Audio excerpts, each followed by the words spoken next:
Right. మనం చూస్తున్నాం ఏదైతే ప్రస్తుతం నాయుడు కూడా మనతో రియాక్ట్ అవుతున్నారు. సో, చిన్న టెక్నికల్ ఇష్యూ ఉంది. సో, ఒకసారి వెళ్దాం మళ్ళీ. సో, ఎట్లాంటి పరిస్థితి ఉండబోతుందో, ఏం చెప్తున్నారనేది కూడా మనం విందాం. ఒకసారి అయితే వరంగల్‌లో పరిస్థితి ఎట్లా ఉంది? సో, దీని ప్రభావం మనకిప్పటికే ఫ్లాష్ ఫ్లడ్స్ ఉన్నాయి తెలుగు రాష్ట్రాల్లో. ప్రధానంగా చూస్తే ఆంధ్రప్రదేశ్ కావచ్చు, ఇటు తెలంగాణలో కూడా. అందులోనూ ప్రత్యేకించి వరంగల్, మహబూబాబాద్ ఇలాంటి ప్రాంతాల్లో ఎక్కువ అవకాశం ఉంది అనేది వాతావరణ నిపుణులు కూడా చెప్తున్నటువంటిది. అందుకు అనుగుణంగానే ఇవాళ ఉదయం నుంచి కూడా చూస్తే వరంగల్ ఉమ్మడి జిల్లాలో భారీ వర్షాలు కురుస్తున్నాయి. అనేక ప్రాంతాలు జలమయమయ్యాయి. అనేక మార్గాలు ఇబ్బంది కలుగుతోంది. ఇటు ట్రాన్స్పోర్టేషన్ పైన తీవ్ర ప్రభావం చూపిస్తోంది. రైళ్లు రాకపోకలకు సంబంధించినటువంటి దానిపైన కూడా. సో, దీనికి సంబంధించినటువంటి అప్డేట్స్ కూడా చూద్దాం. నవీన్, ఏంటి ఓవరాల్గా ఎలాంటి పరిస్థితి ప్రస్తుతం జిల్లాలో ఉంది? శ్రీయర్ గారు, మీరు చూస్తున్నారు ఉమ్మడి వరంగల్ జిల్లాలో ఉదయం నుంచి కూడా ఎడతెరిపి లేని వానలు పడుతున్నాయి. ఉదయం 10 కంటే ముందు మామూలు వర్షపాతమే ఉన్నా 10 తర్వాత ఎడతెరిపి లేని వాన చాలా తీవ్ర స్థాయిలో వర్షం పడుతుండడంతో చాలా ప్రాంతాలు జలమయమయ్యాయి. వరంగల్ నగరంలో ఆకస్మిక వరదలు చోటు చేసుకున్నాయి. మొత్తం వరంగల్ రైల్వే స్టేషన్ దగ్గర నుంచి హన్మకొండ బస్టాండ్ వరకు కూడా రోడ్లన్నీ కూడా నదులను తలపిస్తున్నటువంటి పరిస్థితి కనిపిస్తుంది. మిట్ట మధ్యాహ్నమే చీకట్లు కమ్ముకున్నటువంటి పరిస్థితి. మేఘాలన్నీ కూడా కారు మేఘాలు కమ్ముకొని వర్షం కురుస్తుంది. మొత్తం ఉమ్మడి వరంగల్ జిల్లాలోని ప్రధానంగా మహబూబాబాద్, వరంగల్, హన్మకొండ జిల్లాలో వర్షం తీవ్రత ఎక్కువగా ఉంది.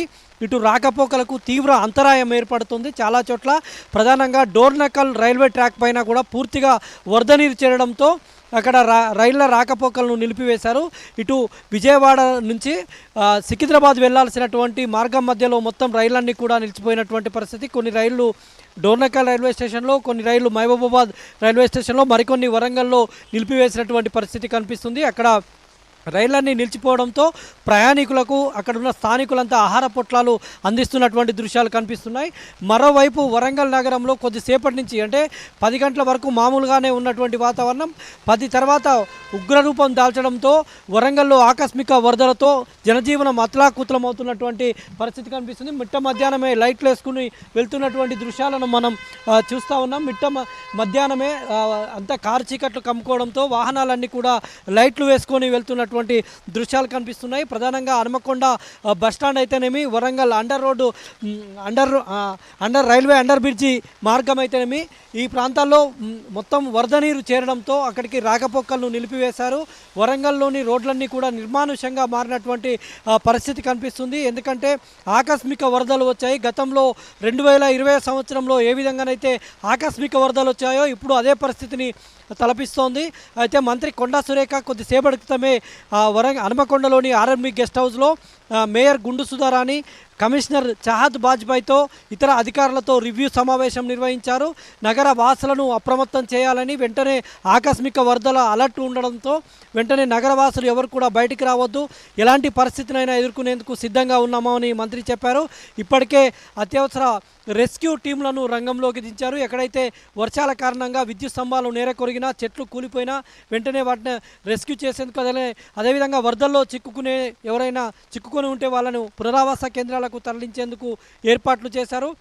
అయితే డోర్నకల్ మండలంలోని ఓ తండాలో రేకుల షెడ్లో ఉన్నటువంటి వృద్ధురాలు బయటికి వెళ్లేందుకు ప్రయత్నించగా ఆమె నీటిలో పడి చనిపోయినటువంటి ఘటన కొద్దిసేపటి క్రితమే వెలుగు చూసింది. అదేవిధంగా భూపాలపల్లి జిల్లాలో కూడా ఒక పాప విద్యుత్ షాక్కు గురై చనిపోయినటువంటి, అంటే ఇప్పటి వరకు 2 చనిపోయినటువంటి దృశ్యాలు మనకు కనిపిస్తూ ఉన్నాయి. తర్వాత ఇటు వాగులో చిక్కుకొని రాయపర్తి దగ్గర ఒక రోడ్డు పక్కన ఆగి ఉన్నటువంటి కారు, అక్కడ ఉన్నటువంటి వరద ఉధృతికి కొట్టుకొని పోయినటువంటి దృశ్యాలు మనకు కనిపించాయి. చాలా చోట్ల ఇదే పరిస్థితి. ఇప్పటికీ వర్షం చూడవచ్చు. గంటకు వర్షం తీవ్రత పెరుగుతోంది. కాసేపు ఎక్కువ అవుతుంది, కాసేపు తక్కువ అవుతుంది. ఇప్పుడు మనం ఉన్నటువంటి చోట కూడా కొద్దిసేపటి క్రితం వరకు మామూలుగానే ఉండే, ఇప్పుడు చాలా తీవ్రంగా వర్షం కొడుతున్నటువంటి పరిస్థితి కనిపిస్తుంది. వరంగల్ నగరంలో జనజీవనం అతలాకుతలమైందని చెప్పుకోవాలి.